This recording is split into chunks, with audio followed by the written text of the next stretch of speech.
I'm a third generation dairy farmer.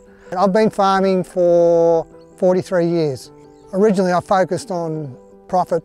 As the years gone by, I've probably realised now that I'm more focused on protecting our waterways, thinking more about the environment and just preventing erosion. Originally when we purchased the property, the dam didn't have a fence. It suffered with poor water quality, always brown, which is obviously soil sediment.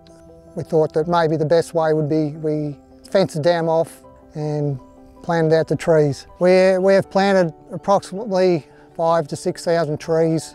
These trees are all native to the area. And it's just amazing how quick they can grow and just looks fantastic. Once the dam was fenced, Melbourne Water helped fund us our troughs, our water tank, our pipes. Also with their funding, it provided us with our crossings, which obviously keeps cattle out of the waterways. I think the biggest change is water quality. It's definitely a big improvement there. And just the wildlife and the frogs and all that sort of thing, it's just coming back to life. So there are nearly 2 million farm dams across Australia, and we know remarkably little about them. Until recently we didn't even know where they were and how many there were. So at Blue Carbon Lab we started looking into the impacts of farm dams on the environment and on species. We found that farm dams emit a remarkable amount of methane, which is a potent greenhouse gas. And we also found that with just simple management interventions, you can dramatically reduce the amount of methane the farm dams produce.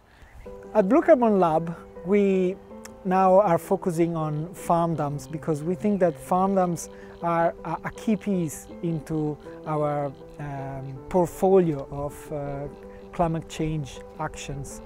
By managing farm dams, we can significantly reduce the emissions of methane, which is a powerful greenhouse gas. But it also improves water security, water quality, and can increase the number of species of endemic animals. And really, it makes the farm dams a lot nicer to look at.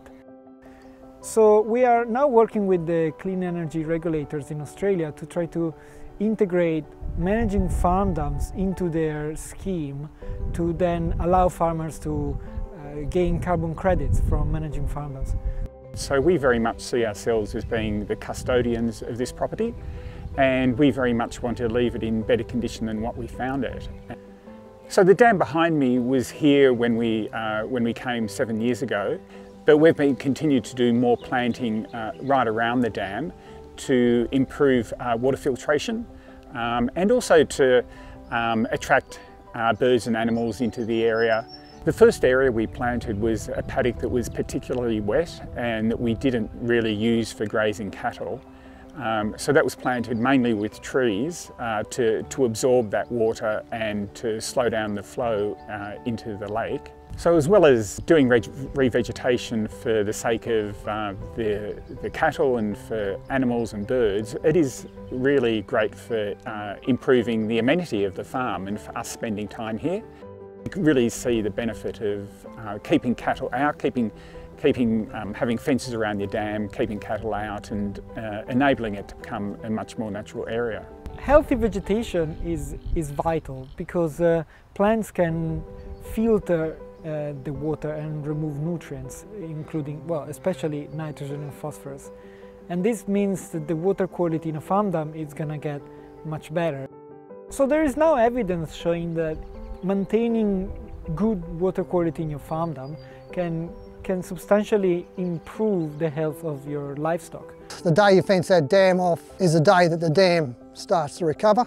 I look at it now and the water quality's really good. It's good to see the neighbours that are now jumping on board, and in the future I'd like to see more neighbours also jump on board. It's not that hard. Just seeing the increased bird life that we have. It's great to sit here and listen and watch the birds and later in the evenings listening to the frogs. To find out more of our ongoing research, the best place would be the bluecarbonlab.org website where we update everything that we do.